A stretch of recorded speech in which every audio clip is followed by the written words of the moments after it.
Hello students, आपका एक बार फिर स्वागत है हमारे प्रत्युष बिहार के ऑनलाइन क्लासेस में। तो आशा करता हूं कि आप लोग हमारे लेक्चर्स को फॉलो कर रहेंगे। मैं ऑलरेडी यदि भौतिक विज्ञान सब्जेक्ट की बात करें तो हम लोग ऑलरेडी मैंने एक चैप्टर स्टार्ट किया था, गति चैप्टर। गति के में हम लोग सदिश के बारे में बात किए थे और मैं दूरी और विस्थापन के बारे में बहुत ही डिस्क्रिप्शन में मैंने अंतर समझाया था कि दूरी और विस्थापन क्या होता है, और दूरी विस्थापन पे न्यूमेरिकल्स प्रॉब्लम भी मैंने कराए थे। तो आज हम लोग इस पे आगे चर्चा करेंगे कि उसके बाद क्या टॉपिक है और उसका परिभाषा क्या है, इसके बारे में हम लोग आगे चर्चा करेंगे। ठीक है, उससे पहले मैं आपको एक सूचना देना चाहता हूँ। कृपया जो भी प्रत्युष बिहार से जुड़े हुए छात्र हैं, जो भी हमारे स्कूल के छात्र हैं, यदि वो किसी भी क्लास के स्टूडेंट हैं, क्लास 5th से लेकर क्लास 10th तक किसी से क्लास से भी जुड़े हुए हैं, तो उन तक सूचना पहुंचा दीजिए कि आप प्रिंसिपल सर के नंबर पे अपना नाम और क्लास लिख करके टेक्स्ट कर दें, ताकि उनको जल्द से जल्द ऑनलाइन ग्रुप से जोड़ा जाए और ताकि वो अपने ऑनलाइन क्लासेस का फ़ायदा उठा सके। ठीक है, तो आपको बता दें कि हम लोग 5th से लेकर 10th तक का मोस्टली साइंस, इंग्लिश और मैथमेटिक्स के सब्जेक्ट को हम लोग कवर कर रहे हैं। तो अभी भी कोई भी स्टूडेंट आपके नॉलेज में, कोई भी आपका फ्रेंड जो स्कूल का छात्र है और इस सुविधा से वंचित है, तो उस तक इस सूचना को पहुंचाने का कष्ट करें। ठीक है, तो आइए हम लोग आगे की बात करते हैं। तो मैं अदिश और सदिश राशि के बारे में बात कर चुका था और दूरी और विस्थापन के बारे में बात कर चुका था, और दूरी और विस्थापन पे हम लोगों ने न्यूमेरिकल प्रॉब्लम किए थे।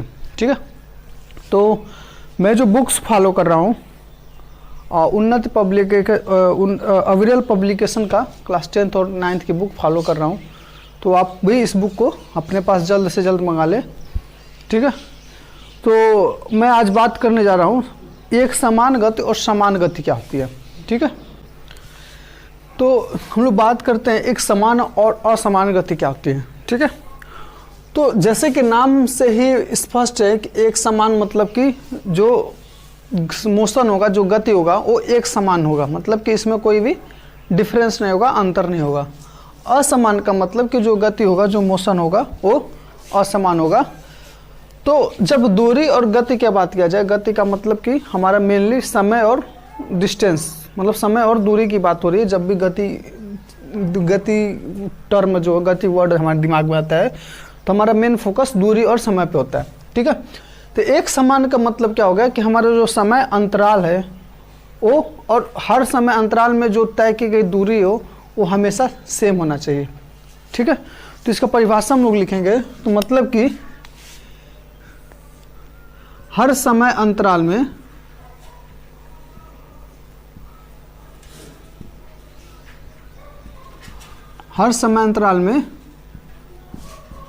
एक निश्चित दिशा में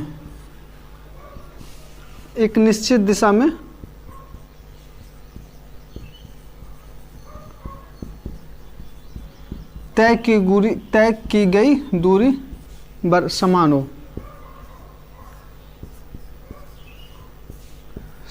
हो। ठीक है, ठीक है। तो चूंकि हम लोग वेग की बात करते हैं, तो वेग में हमारा निश्चित दिशा भी आ जाता है, तो यहाँ पे इस टर्म में हमारा निश्चित दिशा भी जुड़ा होगा। ठीक है, तो हर समय अंतराल में किसी निश्चित दिशा में तय की गई दूरी यदि समान होती है तो हम लोग उसको एक समान गति कहते हैं। ठीक है, इसका विपरीत परिभाषा हो जाएगा। ठीक है, कि हर समय अंतराल में, आप लोग लिख लीजिएगा, समांतराल में तय की गई दूरी यदि समान न हो, ठीक है, तो हमारे क्या होता है, असमान गति होता है। ठीक है, तो यहाँ पे मतलब हर समय अंतराल में दूरी समान होने के साथ साथ हमको निश्चित दिशा की भी जरूरत होती है। मतलब कि यदि ईच अंतराल में, हमारा प्रत्येक अंतराल में यदि हमारा दूरी समान तय हो रही है, तो उसके साथ में हमारा दिशा भी निश्चित होना कंपलसरी है। ठीक है, बट यहाँ पे हमारा दिशा की बात नहीं हो रही है। ठीक है, तो यदि मान लीजिए हमारा कि कोई समय अंतराल में, मान लीजिए कोई मोशन हो रहा हो, ठीक है, यदि हमारा हर समय अंतराल में दूरी समान भी हो लेकिन दिशा हमारा अनिश्चित हो, तो भी हमारा क्या होगा, असमान गति होगा। ठीक है, तो इसका कहने इस स्टेटमेंट का मतलब क्या है, पहले उसको समझे। इस स्टेटमेंट का मतलब क्या है कि मान लीजिए कोई गाड़ी है, पहले घंटे में हमारा 35 किलोमीटर चलता है, पहले आवर में कोई बाइक है जो 35 किलोमीटर चलता है उत्तर दिशा में, ठीक है। फिर वही बाइक, सेम बाइक दूसरे घंटे में भी वो पहले दूरी जो जितने पहले घंटे में तय किया था उतना ही तय करता है। मतलब कि दूसरे घंटे में भी हमारा 35 मतलब मान लीजिए फर्स्ट आवर में उसने 35 किलोमीटर तय किया, दूसरे घंटे में भी उसने 35 तय किया, तीसरे घंटे में भी 35 तय किया, ठीक है। और सारे का डायरेक्शन दिशा कितना है हमारा, सारे का दिशा हमारा सेम है, मतलब कि उत्तर ही दिशा लेके हम लोग चलते हैं, ठीक है। सबकी दिशा हमारा सेम है, ठीक है। तो यदि ऐसा कंडीशन होता है तो हमारा क्या होता है, हमारा एक समान गति होता है, ठीक है। तो ये जो हमारा क्या है, ये समयांतराल है। ये समयांतराल की जो बात किया जा रहा है, ये 1 आवर, दूसरा घंटा, ये 2 आवर नहीं है, सेकेंड आवर, सॉरी इसको हम लोग फर्स्ट बोल दें, इसको सेकेंड बोल दें, इसको थर्ड बोल दें, ठीक है। तो मतलब हमारा जो समय का ड्यूरेशन है 1 घंटा है, यहाँ पे भी कितना हमारा 1 घंटा है, यहाँ पे भी हमारा 1 घंटा है, ठीक है। तो मतलब कि हर एक समय अंतराल में हमारा जो तय की गई दूरी क्या है, हमारा समान है, और दिशा भी हमारा क्या है, उत्तर दिशा है। तो इसका मतलब हमारा क्या हो गया, एक समान गति हो गया, ठीक है। तो ये मतलब first hour, second hour, third hour लिखा गया है। इसका मतलब ये नहीं कि पहला 1 घंटे में यहाँ पे दूरी है, यहाँ पे 2 घंटे में, यहाँ पे 3 घंटे, ऐसा नहीं है। यहाँ पे ऐसा मतलब है कि पहला फर्स्ट आवर जो है, दूसरा फर्स्ट आवर जो है, तीसरा जो फर्स्ट आवर है, उसमें उसने 35 किलोमीटर की दूरी की, और दूरी का जो दिशा है हमारे क्या है, उत्तर दिशा है, ठीक है। इसके विपरीत यदि मान लेते हैं हमारा, यदि असमान गति की बात करें, तो यदि मान लीजिए दिशा ही यदि हमारा केवल परिवर्तन हो जाता है, ठीक है। इससे एक एग्जाम्पल को हम लोग लेते हैं, first hour, second hour, third hour, ठीक है। और मान लीजिए कि हमारा दूरी भी हमारा सेम है, 35 किलोमीटर, 35 किलोमीटर, 35 किलोमीटर, ठीक है। दूरी भी हमारा सेम है, लेकिन केवल यदि हमारा दिशा परिवर्तन हो जाता है, मान लीजिए उत्तर यहाँ पे हो ऑलरेडी, ठीक है, ये हमारा दिशा हो जाए हमारा दक्षिण हो जाए, और ये हमारा दिशा हो जाए पूरब हो जाए, ठीक है। मतलब दिशा में हमारा क्या हो, परिवर्तन हो, तो भी हमारा क्या होता है, असमान गति हो जाता है, ठीक है। दूसरे दूरी में भी हमारा परिवर्तन हो तो भी हमारा क्या होता है, असमान गति होता है, ठीक है। और मान लीजिए कि दिशा भी हमारा सेम हो, ठीक है। सपोज करिए कि हमारा दिशा भी सेम हो, दिशा भी हमारा सेम हो, लेकिन जो दूरी तय की गई 35 घंटे, 35 किलोमीटर की जगह मान लीजिए यहाँ पे 40 हो गया, यहाँ पे मान लीजिए हमारा 45 हो गया, ठीक है। तो मतलब अब दिशा सेम है, लेकिन दूरी जो तय की गई है, दूरी हमारा सेम नहीं है, तो भी हमारा क्या होता है, असमान गति होता है, ठीक है। तो आशा करता हूँ कि आपको असमान, एक समान और असमान का परिभाषा अच्छे से समझ में आया होगा, ठीक है। तो यदि आपको कॉन्सेप्ट समझ में आ जाएगा तो आप लोग डेफिनेशन इजीली अपने लैंग्वेज में लिख सकते हैं, ठीक है। तो ट्राई कीजिएगा, जितना भी मैं सब्जेक्ट पढ़ा रहा हूँ, जितना भी कोर्स पढ़ा रहा हूँ, जो डिफिनेशन अपने लैंग्वेज में लिखने की कोशिश कीजिएगा, कॉन्सेप्ट वीडियो से समझिए, बुक का डिफिनेशन कभी भी अपने नोट्स में नहीं लिखिएगा, ठीक है। तो आइए इसको समझते हैं, इसको ग्राफ से समझते हैं। जो चीज़ है, जो एक समान गति का कॉन्सेप्ट है और असमान गति का, इसको हम लोग प्लॉट समझते हैं, इसका ग्राफ कैसे कंस्ट्रक्ट होगा उसके बारे में हम लोग समझते हैं। तो यदि हम लोग ग्राफ की बात करें तो एक समान में बताया था कि जैसे हर समय अंतराल में जो दूरी होता है हमारा क्या होता है, सेम होता है, ठीक है। तो मान लीजिए इधर क्या होता है, हमारा समय परिवर्तन हो रहा है, मतलब कि यहाँ पे मान लीजिए जीरो, यहाँ पे सपोज कर लिए 0 हो, यहाँ पे 1 घंटा, चाहे 1 second, 2 hour, 3 hour, 4 hour, 5 hour और 6 आवर, ऐसे हमारा समय है। और इस पर मान लीजिए जो हमारा डिस्टेंस लिखा गया, मान लीजिए हमारा 10 किलोमीटर है, 20 किलोमीटर है, 30 किलोमीटर है, 40 है, 50 है, 60 है, ऐसे हमारा दूरी दिया गया, ठीक है। तो यदि हम लोग कहते हैं कि एक समान गति हो रहा है और दिशा भी हमारा सेम है, ऐसा हम लोग एज्यूम करते हैं एक समान गति के परिभाषा से, तो कहने का मतलब क्या हो गया कि हमारा जो पहला घंटा है, ठीक है, पहला घंटा है, उसमें जितना दूरी तय करेगा वो हमारा सेकेंड घंटे में भी तय करेगा। मतलब मान लीजिए पहले घंटे में वो चल रहा है 10 किलोमीटर, ठीक है। तो यदि हमारा एक समान गति है और दिशा भी मान लेते हैं हमारा उत्तर की दिशा है, ठीक है, तो दूसरे घंटे में भी हमारा क्या होगा, दूसरे घंटे भी हमारा 10 किलोमीटर होगा और दिशा भी हमारा सेम ही रहेगा, ठीक है। इसी प्रकार तीसरे घंटे में क्या होगा, तीसरे घंटे में भी हमारा 10 किलोमीटर होगा और दिशा भी हमारा सेम ही रहेगा। ठीक है, नेक्स्ट हमारा क्या हो जाएगा, चौथे घंटे में भी सेम होगा क्योंकि हम लोग एक समान गति की हम लोग बात कर रहे हैं। तो चौथे घंटे में भी हमारा क्या होना चाहिए, 10 किलोमीटर ही होना चाहिए और दिशा भी हमारा सेम ही होना चाहिए। ठीक है, तो ऐसे हमारा दूरियां हमारे बढ़ती रहेगी और दिशा हमारा क्या रहेगा, सेम रहेगा। ठीक है, तो यदि हम लोग समय को इंक्रीज किया जा रहा है, मान लीजिए कि जो भी व्यक्ति है वो समय t=0 पे स्टार्ट कर रहा है। ठीक है, t=0 पे स्टार्ट कर रहे हैं। ठीक है, फिजिक्स में t=0 बहुत ही इंपॉर्टेंट चीज़ है, इसको पहले समझिए। t=0 अक्सर होता है क्यों फिजिक्स में। ठीक है, t=0 का मतलब है कि मान लीजिए जो ऑब्जर्व करने वाला है, जैसे मान लीजिए स्टॉप वॉच आप ऑलरेडी यूज करते होंगे, तो समय 0 का मतलब होता है कि हम लोगों ने स्टॉप वॉच में जो समय सेट किया है वो जीरो पे स्टार्ट किया है। ठीक है, इसका मतलब कि नहीं जो डेली यूज हमारा जो घड़ी उसमें 0 समय हो गया, नहीं, इसका मतलब ये है कि हमने जो स्टॉप वॉच यूज करके हम लोगों ने जो टाइम स्टार्ट किया उसमें जो समय दिया गया वो 0 से स्टार्ट किया जा रहा है। ठीक है, तो ये हमारा मतलब होता है t=0 का। ठीक है, वहाँ उस समय जब स्टॉप वॉच पे आप 0 समय सेट कर रहे हैं उस टाइम पे घड़ी में 9 भी बज सकता है, 6 भी बज सकता है, 12 भी बज सकता है, 1 भी बज सकता है। ठीक है, इसका मतलब कभी नहीं हुआ कि समय जो हमारा हमेशा शुरू से 0 से स्टार्ट किया जा रहा है। इसका मतलब ये हुआ कि जो हम लोग स्टॉप वॉच यूज कर रहे हैं उसमें हमारा समय क्या है, 0 सेट किया जा रहा है। ठीक है, तो मान लीजिए हम लोग t=0 से हम लोग इस व्यक्ति का जो मोशन हम लोग उसको स्टडी करना हम लोग स्टार्ट किए। जो भी व्यक्ति है उसका हम लोगों ने t=0 पे हम लोगों ने अध्ययन करना प्रारंभ किया। ठीक है, तो जब t=0 पे हम लोगों ने अध्ययन करना प्रारंभ किया तो पहले घंटे में कितना चला, 10 किलोमीटर चला। मतलब कि 0 से 1 के बीच में उसकी दूरी कितनी रहेगी, 0 से, यदि इसको हम लोग लिखा जाए तो मतलब 0 से 1 घंटे के बीच में कितना दूरी तय किया करेगा, 10 किलोमीटर।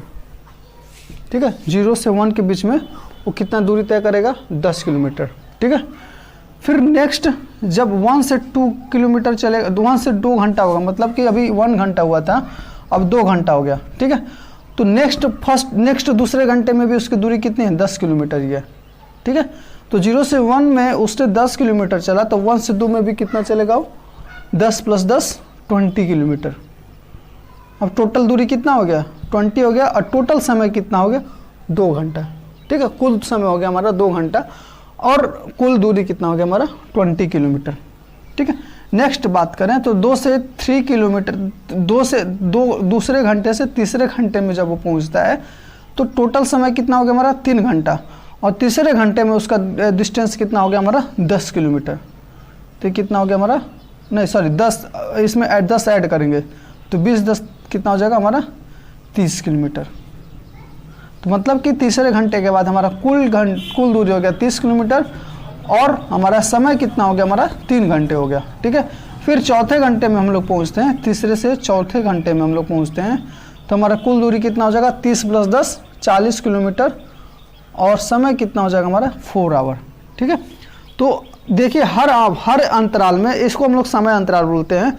1 - 0 मतलब कि 1 आवर में 10 किलोमीटर चला है, 2 - 1 = 1 आवर में 20 किलोमीटर चला है, 3 - 2 में 1 आवर मतलब कि 30 किलोमीटर चला है। तो मतलब हर समय अंतराल में जो दूरी तय की गई है वो बराबर है। ठीक है, तो यदि इसको हम लोग प्लाट करें तो 0 पे हमारा 0 था, जब 1 पे पहुंचा तो दूरी कितना हो गया हमारा, 10, मतलब कि यहाँ पे 10 हो गया, ये वाला पॉइंट हो गया। ठीक है, जब 2 पे पहुंचा है, जब तो समय 2 घंटे हुआ है तो दूरी कितना हो गया हमारा, 20, मतलब ए वाला पॉइंट हो गया। ठीक है, इसी प्रकार जब हमारा 2 से 3 पे पहुंचा है तो हमारी दूरी कितना हो गया, 30। ठीक है,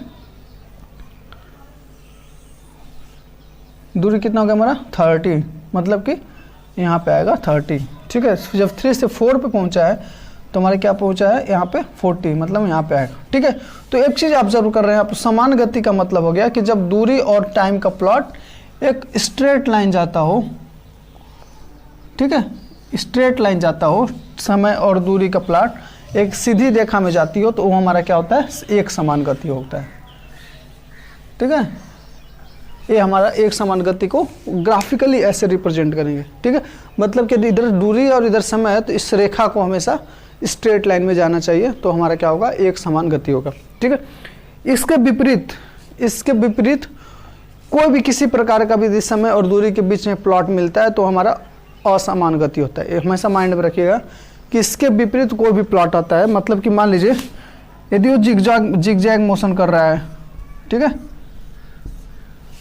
या फिर वो उस यहाँ पे जो गति हो रहा है ऐसे हो रहा है पैराबोलिक, ठीक है, या तो फिर ये मोशन ऐसे हो रहा है, ठीक है, यहाँ पे दूरी है, यहाँ पे समय है, ठीक है, दूरी और समय, ठीक है। तो इसके विपरीत कोई भी प्लॉट आप देखें, किसी भी प्रकार की प्लॉट देखें, कोई भी ग्राफ देखें, तो हमेशा क्या होता है, असमान होता है, ठीक है। एक समान में हमेशा स्ट्रेट लाइन होना चाहिए, और इसके विपरीत कोई भी प्लॉट होता है पैराबोलिक, ठीक है, या तो जिगजैग मोशन, तो हमारा क्या होता है, असमान गति होता है, ठीक है। तो आशा करता हूँ कि असमान और एक समान आपको अच्छे से समझ आया होगा कॉन्सेप्ट, ठीक है। नेक्स्ट बात करते हैं हम लोग, जैसे कि दूरी और विस्थापन में हम लोग अंतर समझे थे, अब हम लोग समझे कि वेग और चाल में अंतर क्या होता है। तो यदि हम लोग चाल और वेग की बात करें, तो यदि आपको दूरी और विस्थापन का कॉन्सेप्ट अच्छे से समझ में आ गया होगा, तो आपको चाल और वेग का भी अंतर समझ में आ जाएगा, ठीक है। इसीलिए मैं इस पॉइंट पे, दूरी और विस्थापन पे मैं बहुत ही ज़्यादा फोकस कर रहा था, ठीक है, क्योंकि गति चैप्टर की आगे के सारे टॉपिक जो है दूरी और विस्थापन से ही रिलेटेड है, ठीक है। तो यदि आपको अभी भी दूरी और विस्थापन में अच्छे से अंडरस्टैंडिंग नहीं आए, तो पीछे का लेक्चर आप एक बार जरूर रिवाइज कर ले, फिर उसके बाद हम लोग चाल और वेग के लेक्चर को आगे कंटिन्यू कर सकते हैं, ठीक है। तो यदि हम लोग चाल और वेग की बात करें, तो दूरी और विस्थापन को हम लोग, यदि हम लोग को समझ में आ रहा है, तो चाल और वेग का मतलब समझ में आ जाएगा।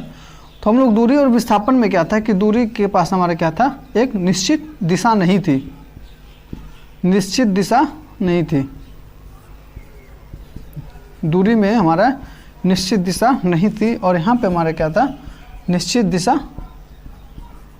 थी, ठीक है। यदि आपको विस्थापन का कॉन्सेप्ट आपको पता होगा, तो यहाँ पे निश्चित दिशा थी, ठीक है। दूरी का परिभाषा क्या था कि मतलब कि दूरी चले गई कुल रास्ते की लंबाई को हम लोगों ने दूरी बताया था, और विस्थापन को हम लोगों ने क्या बताया था कि चले गई कुल रास्ते की लंबाई किसी एक निश्चित दिशा में, उसको हम लोगों ने विस्थापन बताया था, ठीक है।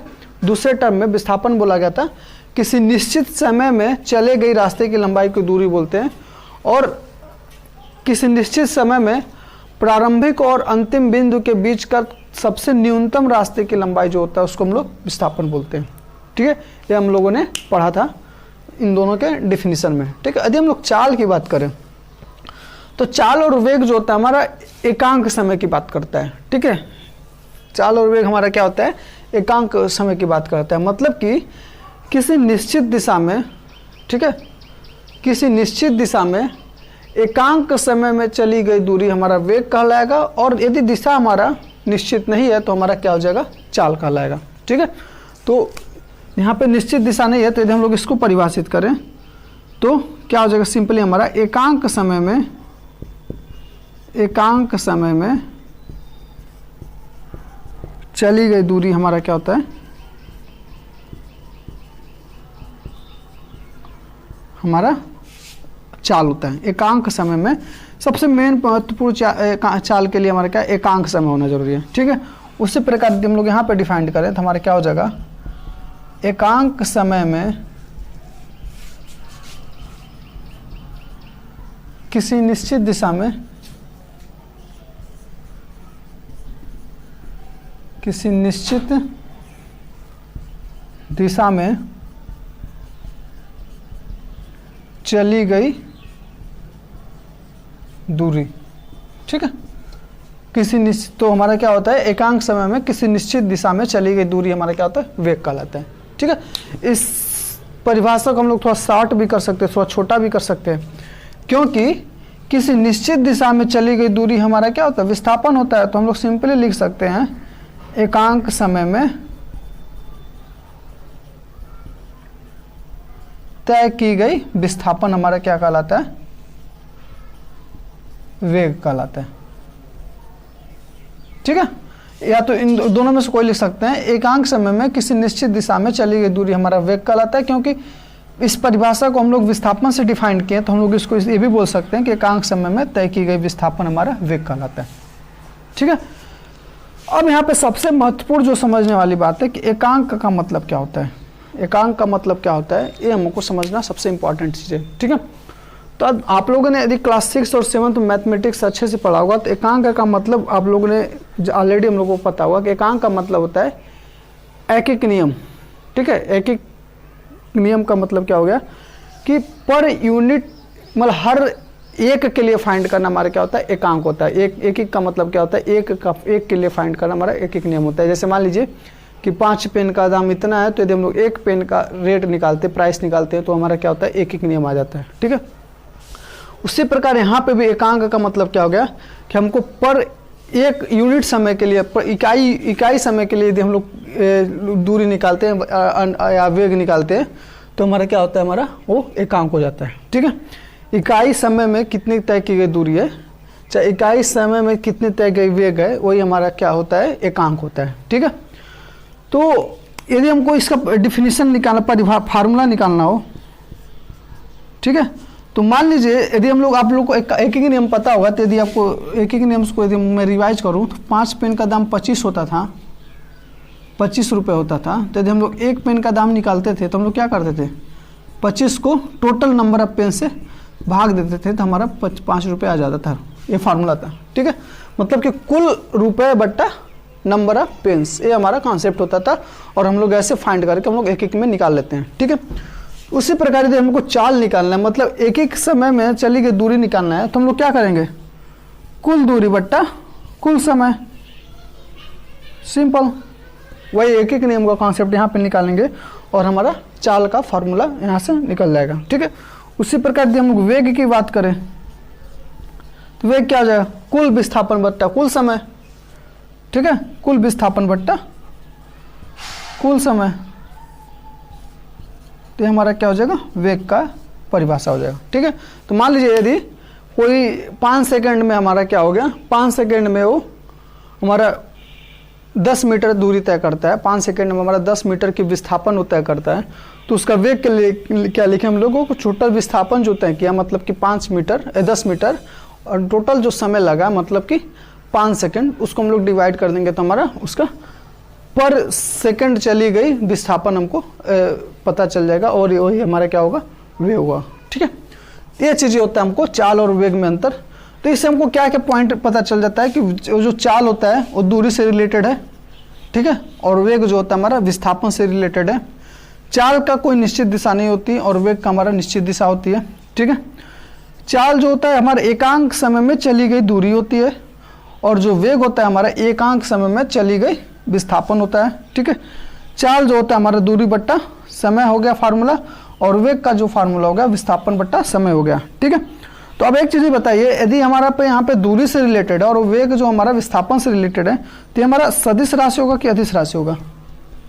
हाँ, ऑब्वियस सी बात है, यदि हमारा दूरी से रिलेटेड तो हमारा क्या हो जाएगा, अदिश राशि होगा। ठीक है, और उसके विपरीत हम लोग विस्थापन की बात करें तो चूंकि वेग की बात करें तो वेग जो हमारा है विस्थापन से रिलेटेड है, तो हमारा क्या हो जाएगा, सदिश राशि हो जाएगा।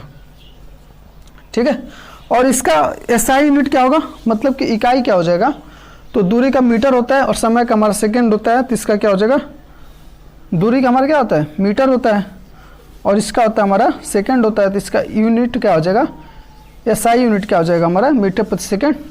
और विस्थापन का भी हम लोगों ने बोला था कि जो इकाई होता है हमारा मीटर होता है और समय का हमारा सेकंड होता है, तो इसका भी एसआई यूनिट क्या हो जाएगा, मीटर प्रति सेकंड हो जाएगा। ठीक है, तो यदि आपको एग्जाम पे यदि ये सारे चीज़ें याद है, तो एग्जाम में यदि ये पूछ दिया कि विस्थापन चाल और वेग में हमारा अंतर बताइए, चाल और वेग में अंतर बताइए, यदि ऐसा करके क्वेश्चन आ जाता है, तो ये सारे पॉइंट्स आप लोग चाल में लिख देंगे और सारे पॉइंट्स हमारा वेग में लिख देंगे, आपको पूरा का पूरा नंबर मिल जाएगा।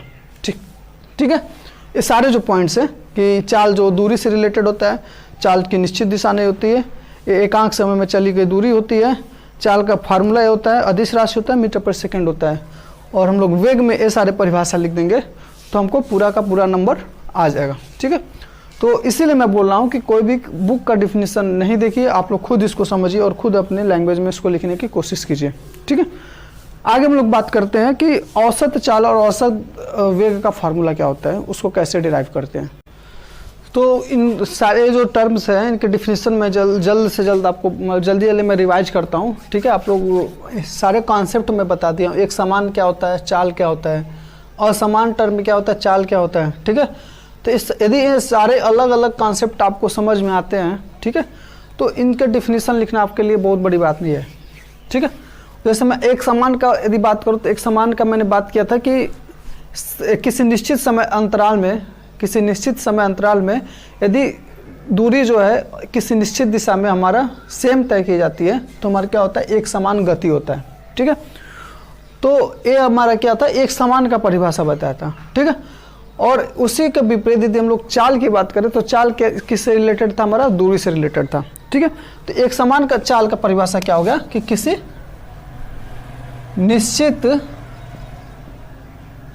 निश्चित समयांतराल में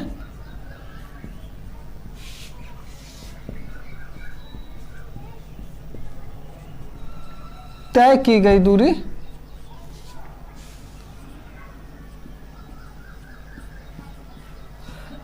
समान हो, ठीक है, ठीक है। तो दूरी जो है हमारा चाल से रिलेटेड है, तो यहाँ पे हमारा क्या होना चाहिए, दूरी होना चाहिए, ये हमको माइंड में याद होना चाहिए। और एक समान का परिभाषा क्या था कि किसी निश्चित समयांतराल में, कोई निश्चित समयांतराल में जो दूरी होना चाहिए वो समान होना चाहिए, एक समान का परिभाषा बताया था, ठीक है। तो इसके विपरीत असमान की बात किया जाए कि तो किसी निश्चित समयांतराल में तय की गई दूरी समान न हो, ठीक है, इसका अपोजिट हो जाएगा हमारा असमान चाल, ठीक है। और यदि वेग की बात करें तो वेग हमारे किससे रिलेटेड होता है, विस्थापन से रिलेटेड होता है, ठीक है। वेग हमारे किससे रिलेटेड होता है, विस्थापन से रिलेटेड होता है। तो हमारा दूरी के जगह पे क्या हो जाएगा, हमारा विस्थापन हो जाएगा, ठीक है। तो सिंपली इसका भी परिभाषा क्या हो जाएगा, किसी निश्चित समयांतराल में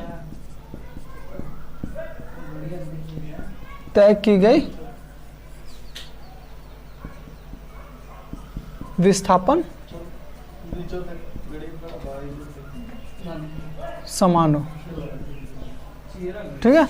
तो एक समान में क्या आ गया कि किसी निश्चित समयांतराल में तय की गई विस्थापन समान हो, और असमान का क्या हो जाएगा, इसके विपरीत हो जाएगा कि मतलब किसी निश्चित समयांतराल में तय की गई विस्तीर्ण समान न हो तो हो जाए हमारा असमान वेग हो जाएगा, ठीक है। तो दिमाग में याद रखने की जरूरत है कि वेग जो होता है हमारा विस्थापन से रिलेटेड होता है, दूरी जो हमारा चाल से रिलेटेड होता है, ठीक है। अब बात करते हैं हम लोग औसत चाल से। तो औसत का मतलब ही क्या होता है कि कोई भी क्वांटिटी है, टोटल क्वांटिटी को हम लोग टोटल नंबर ऑफ टर्म से डिवाइड करते हैं तो हमारा औसत निकलता है, ठीक है। तो उसी प्रकार यदि हम लोग कुल तय की गई दूरी को हम लोग कुल लगा समय से हम लोग डिवाइड करें तो हमारा क्या हो जाएगा, औसत चाल हो जाएगा, ठीक है। उसी प्रकार यदि औसत वेग की बात करें तो औसत जो हमारा होता है विस्थापन से रिलेटेड होता है। तो यदि हम लोग कुल तय की गई विस्थापन से यदि कुल समय को हम लोग डिवाइड करें तो हमारा क्या निकल जाएगा, कुल हमारा वेग निकल जाएगा, ठीक है। तो मान लीजिए यदि हमारा T1 अंतराल में हमारा S1 डिस्टेंस तय किया गया है, T2 अंतराल में हमारा S2 डिस्टेंस तय किया गया, तो कुल तय की गई दूरी क्या हो जाएगा, हमारा S2 माइनस S1 हो जाएगा, और कुल समय क्या हो जाएगा, T2 माइनस T1 हो जाएगा, ठीक है, ओके। उसी प्रकार यदि मान लीजिए कुल तय की गई विस्थापन हमारा S1 हो, कुल तय की गई विस्थापन T2 समय में S2 हो, तो उसी प्रकार हमारे यहाँ भी फार्मूला हो जाएगा S2 माइनस S1 अपन T2 माइनस T1, ठीक है। एक औसत वेग का सबसे इम्पॉर्टेंट जो फार्मूला होता है, जब जो बहुत ही मतलब बहुत जगह में हमको यूज पड़ेगा, उसको आप लोग हमेशा याद रखिएगा, ठीक है। और फार्मूला कैसे होता है इसके बारे में हम लोग डेरिवेशन भी आगे करेंगे कैसे आता है, लेकिन अभी के लिए इसको फार्मूले को हमेशा मेमोराइज कर लीजिए। औसत वेग का जो फार्मूला होता है, प्रारंभिक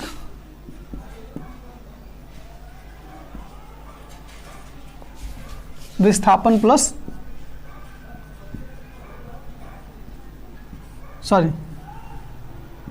प्रारंभिक वेग प्लस अंतिम वेग बट्टा 2, ठीक है। तो इस चीज़ को आप लोग हमेशा याद रखिएगा। और ये कैसे होता है इसका हम लोग डेरिवेशन भी आगे करेंगे, ठीक है, यदि सब सिलेबस में होगा तो, ठीक है। लेकिन ये बहुत ही इंपॉर्टेंट है हमारे डेरिवेशन करने के लिए। न्यूटन्स के 3 नियम होते हैं, 3 गति के नियम होते हैं। तीनों गति के नियम को डेरिवेशन करने के लिए ये बहुत ही इंपॉर्टेंट फार्मूला है कि औसत वेग इक्वल टू प्रारंभिक वेग प्लस अंतिम वेग बट्टा 2। ठीक है, तो इस चीज़ को हमेशा माइंड में याद रखिएगा।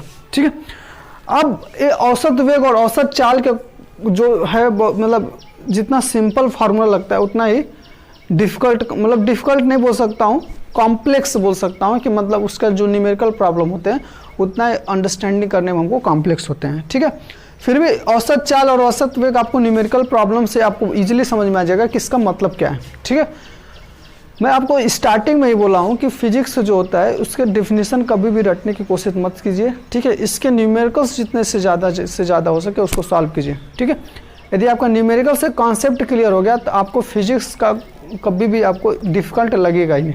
ठीक है, तो मैं भी ज़्यादा से ज़्यादा न्यूमेरिकल में फोकस करने की कोशिश करूँगा। ठीक है, तो अभी तक मैंने जो भी पढ़ाया हूँ, आज वेग पढ़ाया हूँ, चाल बताया हूँ। ठीक है, औसत वेग और औसत चाल, इस पर हम लोग कुछ न्यूमेरिकल्स देखते हैं। ठीक है, फिर हम लोग नेक्स्ट टॉपिक्स पर हम लोग चलेंगे। मतलब तो जो भी न्यूमेरिकल प्रॉब्लम्स बुक में दिए हैं मैं आपको ऑलरेडी बोल चुका हूँ कि मैं अवरियल पब्लिकेशन की बुक फॉलो कर रहा हूँ। अवरियल पब्लिकेशन की बुक यदि आपके पास अभी भी ना हो अवेलेबल तो उसको जल्द से जल्द मार्केट से मंगा ले। ठीक है, तो अवरियल पब्लिकेशन का यदि हम लोग फर्स्ट और उदाहरण का जो क्वेश्चन देखें तो पहला और दूसरा उदाहरण है सिंपली चाल पे दिया हुआ है। चाल का परिभाषा जो होता है, डिफिनीशन जो होता है, फार्मूला दूरी बट्टा समय, तो उस पर आप लोग सिंपली रख के सॉल्व करेंगे तो हमारा चाल निकल जाएगा। ठीक है, तो मैं आशा करता हूं कि पहला दूसरा में आपको कोई प्रॉब्लम नहीं आएगी। बहुत पहला दूसरा क्वेश्चन बहुत ही सिंपल है। ठीक है, तो उसको आप सॉल्व कर लीजिएगा। मैं तीसरे पे डायरेक्ट आता हूं। तीसरा और चौथा क्वेश्चन, तीसरा क्वेश्चन जो है औसत चाल से रिलेटेड है और चौथा क्वेश्चन जो है औसत वेग से रिलेटेड है, उसको मैं सॉल्व करता हूँ। ठीक है, तो जो हमारा क्वेश्चन है कैसा है कि कोई एक स्टूडेंट है, ठीक है, छात्रा है जो घर से विद्यालय जाती है और विद्यालय से घर आती है। ठीक है, तो उसको जाने में भी उसको 30 मिनट का समय लग रहा है और आने में भी उसको 30 मिनट का समय लग रहा है। ठीक है, और बोल रहा है कि मान लीजिए घर से विद्यालय की दूरी जो हमारा टोटल 5 किलोमीटर है। ठीक है, दूरी कितना हमारा 5 किलोमीटर बुक में दिया हुआ है। ठीक है, टोटल कितना हमारा 5 किलोमीटर। ठीक है, तो जाने में भी उसको 30 मिनट लग रहा है और आने में उसको 30 मिनट लग रहा है। ठीक है, तो औसत चाल का मैं फार्मूला क्या बताया था, यदि आप फार्मूला को यदि रिवाइज करें तो फार्मूला में बताया था कि औसत चाल इक्वल टू कुल तय की गई दूरी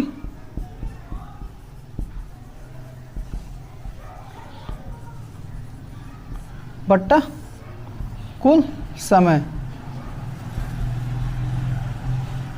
ठीक है, तो यदि दूरी की बात करें तो टोटल दूरी कितना हो जा रहा है 5 किलोमीटर, इधर से विद्यालय की तरफ जा रहा है और विद्यालय से इधर की तरफ जा रहा है। ठीक है, तो कुल दूरी कितना हो गया 5 किलोमीटर जाने का और 5 किलोमीटर आने का।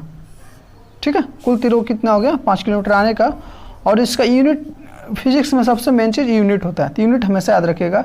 ये क्या हो गया हमारा किलोमीटर हो गया। ठीक है, समय कितना लिखा, टोटल समय 30 मिनट जाने में लगा और 30 मिनट आने में लगा।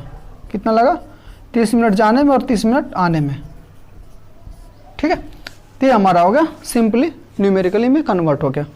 ठीक है, बट हमेशा याद रखिएगा कि किलोमीटर जब बात की जाती है तो किलोमीटर के साथ आवर आना चाहिए, मीटर जब बात कर जाती है तो मीटर के साथ हमारा सेकंड आना चाहिए। ठीक है, ये यूनिवर्सली ऐसे हम लोग प्रॉब्लम चाल को चाहे वेग को हम लोग नोट करते हैं, किलोमीटर पर आवर या मीटर प्रति सेकंड, हमेशा हम लोग ऐसा करते हैं। ठीक है, तो हम लोग या तो किलोमीटर को हम लोग मीटर में परिवर्तित कर लें, यदि इसको मीटर में परिवर्तित करेंगे तो हम लोग मिनट को हमको किस में परिवर्तित करना पड़ेगा, हमको सेकंड में करना रहेगा। ठीक है, या फिर हम लोग मिनट को हम लोग कर लें उसमें लोग आवर में कन्वर्ट कर लें। ठीक है, तो यदि मिनट को आवर में कन्वर्ट करते हैं तो हम लोग एक ही कन्वर्जन करना पड़ेगा समय का। ठीक है, यदि किलोमीटर को हम लोग मीटर में करते हैं तो हमको मीटर इसको भी परिवर्तित करना पड़ेगा और इसको भी परिवर्तित करना पड़ेगा। ठीक है, तो ज़्यादा बेटर है कि हम लोग मिनट को आवर में परिवर्तित कर लेते हैं। ठीक है, तो मिनट को यदि हम लोग आवर में परिवर्तित करें तो ऊपर तो हमारा किलोमीटर ही रहेगा, तो हो जाएगा 10 किलोमीटर। और यदि हम लोग 30 + 30 60 मिनट को यदि हम लोग आवर में परिवर्तित करना चाहें, ठीक है, तो 1 मिनट होता है हमारा 1 आवर में होता है हमारा 60 मिनट।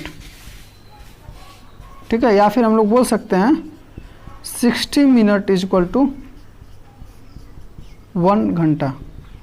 ठीक है, इसका ऑपोजिट हम लोग बोल सकते हैं।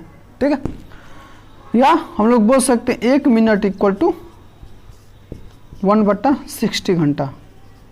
ठीक है, उसी प्रकार 60 मिनट इक्वल टू हमारा क्या हो जाएगा 60/60 घंटा।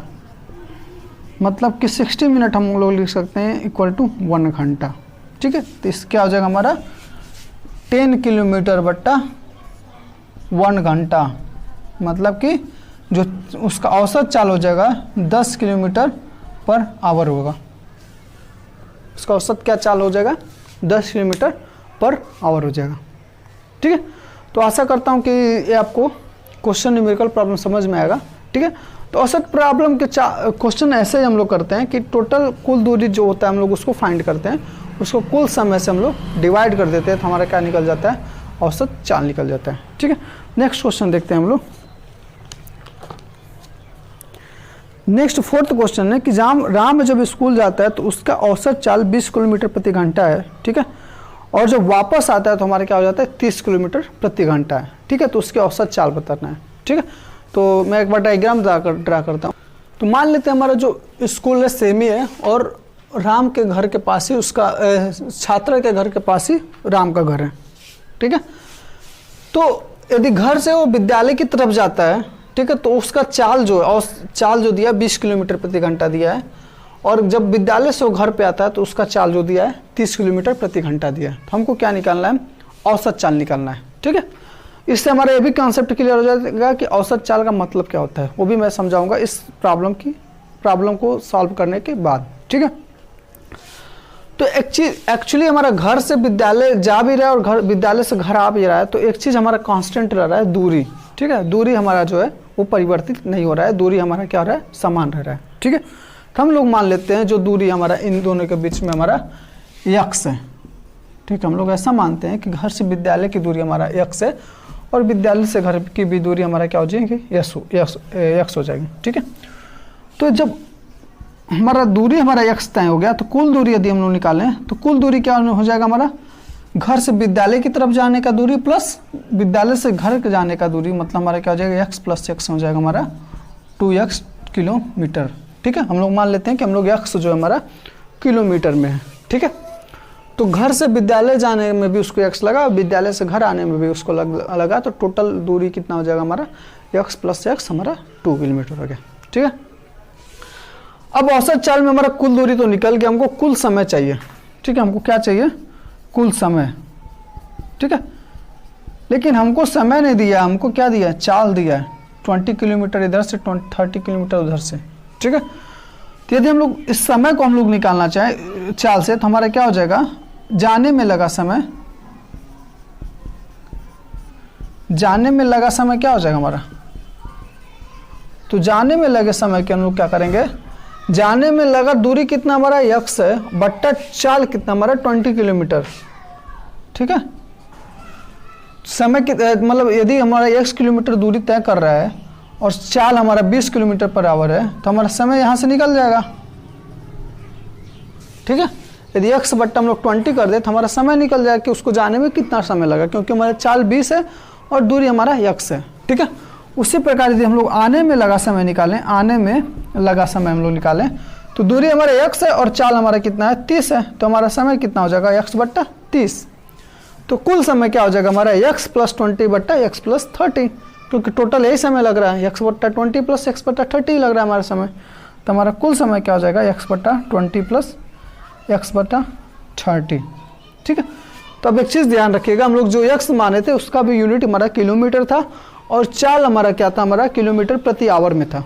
ठीक है, तो हमको मीटर में हम लोग मीटर सेकंड में जाने की जरूरत नहीं है, क्योंकि किलोमीटर हमेशा आवर के साथ हमारा सूटेबल पड़ता है। ठीक है, तो हम लोग इसको किसी में चेंज करने की ज़रूरत नहीं है। तो कुल समय हमारा निकालेंगे यहाँ से, तो हमारा क्या हो जाएगा 20 और 30 का यदि हम लोग एलसीएम निकालें तो हमारा 60 आता है। लसम की बात करें हम लोग लघुत्तम समापवर्त, तो 20 और 30 का हमारा 60 आता है। 20 से 60 में भाग देंगे 2 बार में जाएगा तो ये हो जाएगा हमारा 2x, और 30 से इसमें भाग देंगे तो 2 बार में जाएगा तो ये हो जाएगा हमारा ये हो जाएगा हमारा 3x, ये हो जाएगा 2x, ये हो जाएगा हमारा 5x बट्टा 60, 5 से 60 को भाग देंगे तो हमारा हो जाएगा 5 एकम 5, 12 बार में जाएगा हमारा हो जाएगा x/12। ठीक है, तो टोटल समय कितना लगा उसको x/12। तो हमको कुल दूरी पता चल गया, कुल समय पता चल गया। तो औसत चाल के फार्मूले में हम लोग सिंपली इस वैल्यू को हम लोग रख देंगे। तो औसत चाल इक्वल टू हो जाएगा हमारा कुल दूरी मतलब 2x बट्टा कुल समय हमारा हो जाएगा x/12। चूँकि हमारा ऊपर हमारा क्या है मीटर किलोमीटर में है, नीचे भी हमारा जो निकला था हमारा वैल्यू घंटे में निकला था, ये भी हमारा घंटा में था मतलब आवर में था। तो इसको हमको परिवर्तित करने की जरूरत है नहीं, x से x कैंसिल हो जाएगा, 2 से ऊपर चला जाएगा 12, तो हमारा कितना हो जाएगा 12 ऊपर चला जाएगा तो हमारा कितना हो जाएगा 24 किलोमीटर प्रति घंटा। ठीक है, 24 किलोमीटर प्रति घंटा हमारा क्या हो जाएगा औसत चाल हो जाएगा। ठीक है, तो औसत चाल का मतलब क्या हो गया, मतलब ये हो गया औसत चाल का मतलब कि सपोज करो उसको ये दूरी तय करनी है। ठीक है, उसको ये दूरी तय करनी है और वो एक समान चाल से जा रहा है, मतलब कि उसका चाल कहीं परिवर्तित नहीं होना है। ठीक है, तो टोटल किस चाल से तय करे कि उसको जितना समय लगा है मतलब x/12 समय जो लगा उतना ही समय लगे। आया समझ में? ठीक है, आशा करता हूँ समझ में आ रहा होगा। 24 किलोमीटर में क्या है कि मान लो उसको कि हमको घर से जाना है, घर से विद्यालय भी जाना है और विद्यालय से घर भी आना है उसको। ठीक है, तो उसको समय जो लगा है उतना ही समय लगना चाहिए। दूरी भी हमारा कितना है 2x ही है। तो चाल कौन सा होगा कि जिस चाल से वो जाए समान चाल में जाए और समान चाल में आए, कि वो टोटल दूरी जो है वो हमारा मतलब x/12 घंटे में वो हमारा तय करें। ठीक है, तो वही हमारा औसत चाल होता है कि मतलब कि वो उसको 24 किलोमीटर इधर से भी जाता है और 24 किलोमीटर उधर से भी आता है, तो उसको टोटल जो समय हमारा x/12 लगा उतना ही समय लगेगा। ये हमारा औसत चाल का परिभाषा होता है।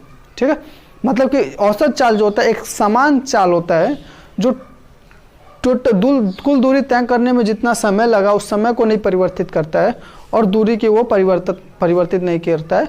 लेकिन जो चाल जिस चाल से कोई बंदा जाता है, कोई व्यक्ति जाता है, वो चाल हमारा क्या होता है समान होता है, उसमें कोई परिवर्तन नहीं होता है। ठीक है, तो ये हमारा होता है औसत चाल। ठीक है, एक क्वेश्चन और औसत वेग पे दिया है, लेकिन यदि आप औसत चाल के न्यूमेरिकल्स प्रॉब्लम यदि सॉल्व कर लेंगे तो औसत वेग के भी सॉल्व हो जाएंगे। फिर भी मैं लास्ट वाले न्यूमेरिकल करता हूँ।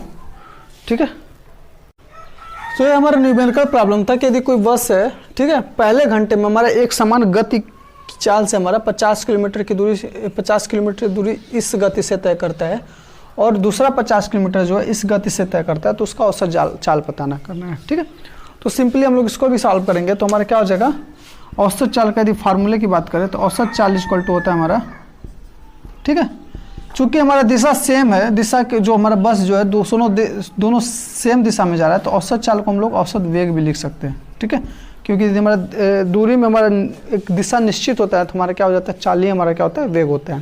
ठीक है, तो यदि हम लोग औसत वेग या इसको चाल भी दोनों लिख सकते हैं। ठीक है, क्योंकि हमारा दिशा हमारा फिक्स है। तो यदि हम लोग औसत वेग या चाल की बात करें तो हमारा परिभाषा क्या था, कुल दूरी या विस्थापन। ठीक है, विस्थापन भी लिख सकते हैं क्योंकि हमारा दिशा क्या है निश्चित है। ठीक है, अपन कुल समय।